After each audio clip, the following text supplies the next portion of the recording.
welcome to the third of this ADJ Elevate Live, joined again by Dorothy. As this third week, going to be talking about 3 keys to time management, which someone told me a couple of hours ago, actually. Time management isn't a sexy 2 words, time management. Everyone thinks that they can manage their time. And that's a real question, in and of itself. Is like, can you manage your time? Are you getting as much done as you can in the limited hours a day that you can do things? And second to that, are you doing it to the extent where you're working only the hours that you want to work, so you can spend the time doing the things that you really love to do? That's time with family, time with friends, time doing hobbies, social activities, etc., etc. And so I'll hand over to Dorothy, my co-host, and then she's going to throw out some time management questions, and we're going to talk about the one thing potentially. So Dorothy, over to you. Sure, yeah. So on this topic, talking about time management, you mentioned that often the sorts of people that we're speaking to are juggling many projects at once. They're struggling with time management, and that this can cause burnout.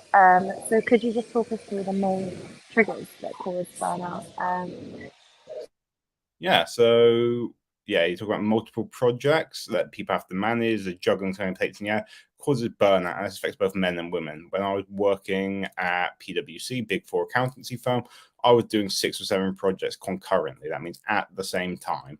And no wonder that led to burnout, because then I was managing people on several projects. I was managing myself. I was having to manage my personal life, where I was living at the time. I had to manage this and that. And lo and behold, nothing actually got done, at least not the most important thing, because I was focused on what I call everything else. When you focus on everything else, as opposed to the one thing, which we'll get to later, then, nothing is going to get done at the expense of everything else getting done. And this affects women as well. What my friend and mentor, Olivia Schofield, in 2011, she competed at the final of the World Championship of Public Speaking. And then she, after her main speech, which was like 7, it was actually 8 minutes, maybe 7.5 minutes, she got disqualified because she spoke for 8 minutes. So, then they asked these impromptu questions, and someone asked her, what advice do you have for the women in the room? And then she said, women, imagine that you have a plate, like you're spinning plates on a stick. That's a working woman. And then you have like a nose on your, there's that big red nose on your face, and that's the ball of friendship. And then you have in your other hand, you have all of these things that you have to do. Then this is like all your kids. You know what I mean? And then if you have the third hand, you'd be juggling 2 balls. And predictably, after a silence, and everyone burst out laughing. And this is true. You have the working woman, then you have the motherhood. You have to please your husband. You have to please your friends. You have to please your own mother. All of these things. You have so much to do. You know what I mean? And consequently, nothing gets done. So it's no surprise that both women and men, suffer from burnout. And my experience has been, I was trying to get so much done, nothing got done. What helped was when I was sat down in a Starbucks cafe, which I went to every single Wednesday with my friend George. I just told him, look, I'm doing this and I'm not really doing a lot because nothing's getting done. And he told me, focus on one thing. And that really changed my life. That was in 2017. That's literally what I did now, focus on one thing as opposed to everything. And that basically helped me recover from burnout, because when I was focused on like 7 things at work, 7 projects at work, plus all the things in my personal life, that was overwhelming. Now it's simple. Focus on one thing. And do you have any tips or advice for people in sort of as to how they can go about prioritizing and realizing what the one thing that they need to focus on is? Yeah, lots of things. So, which sounds like paradoxical. Lots of things to focus on the one thing. But again, what you can do to prioritize is really ruthless prioritization. If you have a list of 100 things on, first you can apply your to-do list, which is what most people have, and I don't believe in to-do lists, and I'll explain why now. 100 things on to-do list, you're probably going to get like the 20 things that you don't really need to get done. Things like laundry or this or that or whatever, sending out emails, that you can just delegate those tasks. So you take your 100 things on the to-do list, apply the Pareto principle to it. The Pareto principle, for those of you who don't know, is like also called the 80-20 rule. 20 of the task or the work will result in 80% of the results. You know what I mean? So you look at, well, what's giving me the most leverage? What's giving me the most results? Focus on that 20%. That's giving you the 80% of results. You now have 20 tasks in your to-do list. Now apply that Pareto principle again. And if you apply the 80-20 rule to the 20 tasks you have, now you have 4 things you have to do, because that 20% of 20 is 4, Now those 4 things are now giving you 54% of the overall results, 8% of 80, you know what I mean? Not that I'm good at maths, so I think I memorized this. And then you have 4 things you need to do. Focus the Pareto principle a third time. 4 tasks become 1 task, technically 0.8, but let's call it 1 and round it up. You know what I mean? That's the one thing that's going to get you the most results. And if you can't be bothered to go through a list, and just ask yourself this very simple question called the focusing question. What's the one thing I can do such by doing it, everything else will become easier or unnecessary? That's a very powerful question when you ask it, because if you say, what's the one thing I can do? You're focusing on what you can do, not what you can't do. What's the point in even focusing on what you can't do? You know what I mean? There's probably those things you can't do. What's something I can do such by doing it? So when that thing is being done and you're doing it, everything else, those 99 other things, will become either easier or unnecessary. So you can just discard them; they're no longer necessary, or it's just easier for you to do. Now, in my business, then that, and in many people's businesses, that includes things such as financing and investment. You know what I mean? You get £500,000 or $500,000 or euros worth of capital, well, then that will make a lot of lives easier. You know what I mean? It could mean hiring people. Again, that's in my business. What I'm doing is hiring people, building a team around me. Now, that was also true of a guy, Gary Keller, I believe. He was at the end of his rope, burning out. He asked himself this question. He actually asked it with a coach of his, and his coach said to him, you need to hire 14 people. And he had like $1 million a year business. He was like, 14 people? Are you sure? He was like, yeah, Jesus needed 12. You need 14. So what he did, he fired himself as the CEO, made his number one priority. One thing was to hire these 14 people. Not only did the business turn around after he found his 14 people, because he was delegating everything to them, he took it from $1 million a year regional player to $1 billion a year international company. So that's the power of focusing on the one thing. Use the Pareto principle, 80-20, if you don't want to do that and you can't be bothered to go through that list. Ask yourself, what's the one thing I can do such by doing it, everything else will become easier or unnecessary? When you have the answer to that question and you do that one thing, you no longer have a to-do list, you have a success list. I have an accountability partner, David. We speak, he's actually a guy who lives in Spain. He's actually an English teacher at university as well as doing body work. So completely different lives that we have, you know what I mean? He's also in his 50s, married and all that. American guy, lives in Spain with a Spanish wife. And every single morning, we will speak on the phone and we share for 3 minutes each and get 2 minutes of feedback saying what we're going to do that day.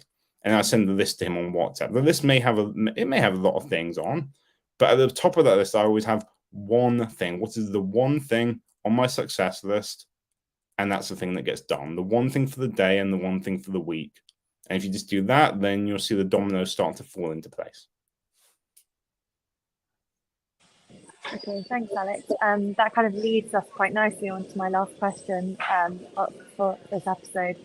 In your book, around this sort of stage, we talked quite a lot about cultivating self-compassion and self-acceptance as a key tool for managing burnout. And I just wondered whether you thought that managing self-acceptance and self-compassion could be applied in this circumstance and help people to avoid that sort of triggering and burnout. Yeah, 100%. And I have to be compassionate myself because I'm pretty sad that's the last question. You know what I mean? If anyone else does want to comment, by the way, on the live video, because we've got about 4 or 5 people watching this. First of all, hello. Write a comment below and then maybe we'll answer another question. But in terms of the self-acceptance and compassion, first thing I'm going to say is that it's rather a cultivation of that as opposed to a managing of it, Managing has kind of negative connotations in a sense, but cultivating an attitude of self-compassion and self-love and acceptance This is exactly what the techniques that I described before do, because instead of torturing yourself by trying to do 100 things and getting, let's say, 98 of them either wrong or not done at all, you're actually focusing on the one thing that will move the lever. And sometimes, that one thing, as it turns out, is something like going for a walk in the forest or meditating or spending time with your kids and taking them to Disneyland, or if not Disneyland, it could be the park and pushing them on the swing. For example, like last week when I was doing the LinkedIn Live with Lane, I actually took the whole day off except to do that LinkedIn Live. So I go for a walk in the forest and this and that and cook nice food, etc., etc. And I realized after that day, wow, I'm going to do that every Wednesday, every week. So now my one thing every Wednesday, apart from, there is, of course, like the LinkedIn Lives that I'm still going to do for an hour. Tomorrow we got Stephen Kuhn, my business coaching mentor. The week after that, we got Turio, fantastic guy I met in Peru, who lives in Germany now. My one thing on Wednesday is literally self-care, self-love, self-compassion. I have no plans. I literally do nothing except what I decide to do in the moment. I plan nothing. I block out my calendar. No one is, people are allowed to call me or email me or text me, but unless you're my fiance, I'm not going to pick up the phone for you. Like, simple as that. Everyone else can just wait. And that's fine. I don't mind. It's my day of self-care. If I want to take a bubble bath and play with boat or a didgeridoo while I blow bubbles with the didgeridoo, which I'm not going to tell you if I actually do or not. You just have to leave that to your imagination. Sorry for your imagination now if you have that visual image in your mind. But yeah, that's just what I'm going to do. It's fine. You know what I mean? So in terms of that self-love and self-compassion, implementing all of these techniques will give you a sense of self-love because you're no longer trying to do everything that you need to do. And not only that, it's a form of giving love to other people, giving love to your family, because then you're going to have more time to spend with them. It's also a way of giving love to the people you work with, your colleagues and employees, because you're going to have teams of people working with you, working around you, who are going to be helping you. And, they may be very talented. I know some people who are very talented in things like accounting and legal stuff and like writing posts for social media and designing content on Canva and Photoshop and all of these kind of things. And guess what? I don't actually do any of that myself.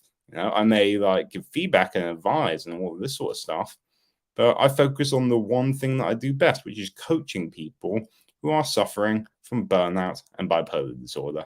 If you would like coaching, or if you would like help to recover from or prevent bipolar disorder and burnout, then you can join us on the Road to Recovery program, which is a 90-day or 3-month program where we have a chat once a week over Zoom for an hour each time. And then I'm going to give you lots of homework and things you have to do yourself, but you can WhatsApp me anytime in between sessions. And then we make it your one thing to recover from burnout and bipolar disorder. So you are going to have more time. You're going to be implementing some of these strategies I meant, like the Pareto principle, the focusing question. So then you're going to have more time to spend with your families. You're going to have more time to spend with your loved ones, your children, and you won't have to worry about mental health anymore. And you'll be working less hours at your job or business while earning more money, all in 90 days. So that's my one thing. And that could be your one thing too if you're up for it. Dorothy, so I'm not sure if we do have time for another question, because in 5 minutes we're going to go live on Instagram. Let me know. And if not, we'll wrap up. Yes, I think we'll probably wrap up for now. I'm not sure 5 minutes is enough time to cover something comprehensively. No worries. But I do want to thank everyone who is watching this. As I said, we are going to be having another live, a longer live tomorrow, 1 hour of Stephen Kuhn, which is exciting. And I'm just going to share a little bit about like him and the genuine on together. I first met Stephen Kuhn in Lake Como, Italy. And this was in August 2020, height of the pandemic. My friend Tom just called me up and he was like, "Yeah, I'm going to Lake Como with my girlfriend. I rented a villa." I was like, "Oh, that's cool."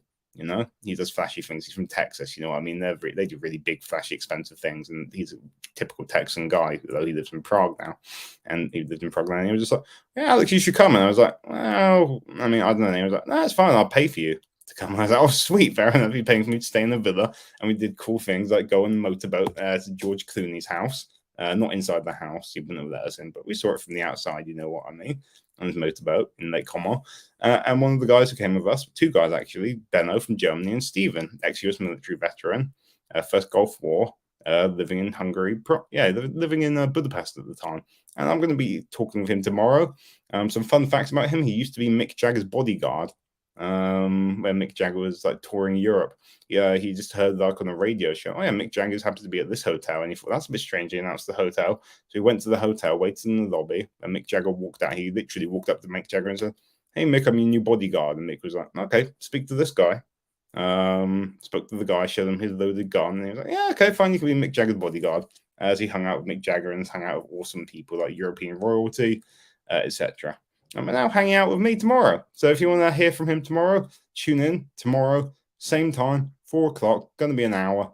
LinkedIn, and I'll post a comment so you can see that link. Dorothy, just want to thank you so much. And for those of you watching, just remember, focus on, the one thing that you can do, such by doing it, everything else will become easier and necessary. Dorothy, anything else? That's all from me. Thanks, Alex. Awesome. Thank you very much, Dorothy, and see you all guys here tomorrow.